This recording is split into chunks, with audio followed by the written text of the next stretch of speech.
Our response to the psalm says, Lord, give success to the work of our hands.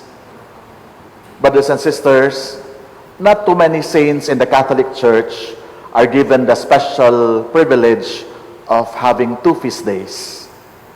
Saint Joseph is one of those privileged and popular saints. On March 19, we honor Saint Joseph as the spouse of the Blessed Virgin Mary and patron of the Universal Church. And today, May 1, we honor Saint Joseph, the worker. Pope Emeritus Benedict XVI, in one of his talks, noted, and I quote, "It is necessary to live a spirituality that helps believers to sanctify themselves through their work, imitating Saint Joseph, who had to provide with his own hands for the daily needs of the Holy Family, and whom consequently the Church holds up as patron of workers." Unquote. The necessity and the timeliness of his message lies in this: to live a spirituality that helps believers sanctify themselves through their work, imitating Saint Joseph. This is the important and timely message as we celebrate today the memorial of Saint Joseph the worker. Brothers and sisters, there is dignity in work. There is no doubt about that. Every worker, every laborer has dignity. There is also no doubt about that. The Church defends and promotes the dignity of work and the dignity of the laborer. But there is something more. There is spirituality in work. There is spirituality in our work. And work, especially menial work, may also be a place and a moment of deep encounter with the Lord. An encounter with God, especially an encounter with God that transforms. That is spirituality. In the book of the Foundations, we are told of an incident where a Carmelite nun would complain to our Holy Mother Saint Teresa about how the burden of manual labor was beginning to affect their life of prayer. And we are told that the Holy Mother would respond to this complaint by saying to them, "Do not be sad, my daughters, when obedience calls you to exterior matters. Know that if it is in the kitchen, the Lord walks among the pots and the pans, helping you both interiorly and exteriorly." Dear friends, this for me is an important reminder because today, work has taken on several meanings and has different perspectives. For example, without our being aware of it, I hope, a bigger premium is placed on the kind of work or the returns that goes with our work. Work, and at times even our ministry, have become too corporate in our undertakings, as it were. Lagi nating naririnig, minsan parang wala lang sa atin, it's become an expression, but it also says a lot about what is really happening. We always hear the statement, "Wow, big time ka na."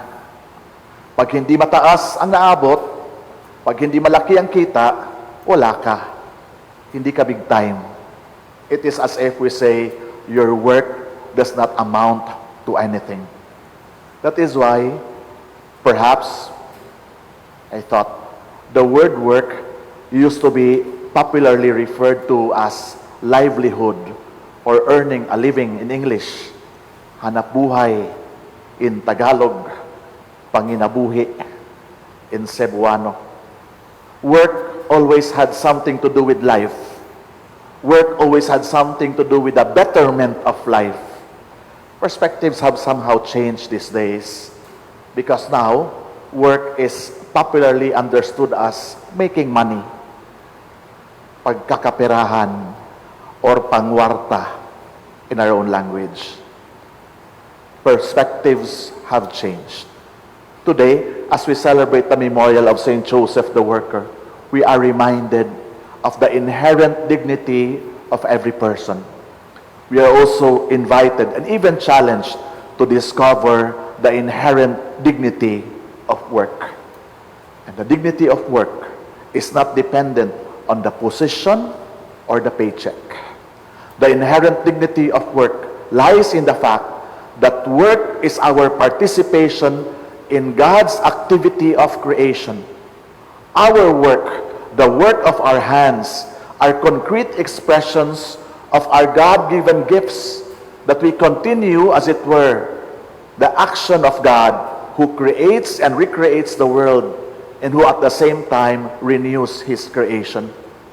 Brothers and sisters, in our tradition, and yes, of course, it is based in scriptures, we always refer to Saint Joseph as the carpenter or the craftsman. But really, the bigger picture is this. Saint Joseph did not just build a house for his family. Saint Joseph built a home for the family. And we know that that is an important distinction because it is never enough to build a house, because a house is not a home. As we honor Saint Joseph today, may we also learn to take inspiration from him, whom our Holy Mother Saint Teresa of Avila was greatly devoted to. May we learn from the example of Saint Joseph, who is referred to by us Carmelites as the provider and the protector of the order.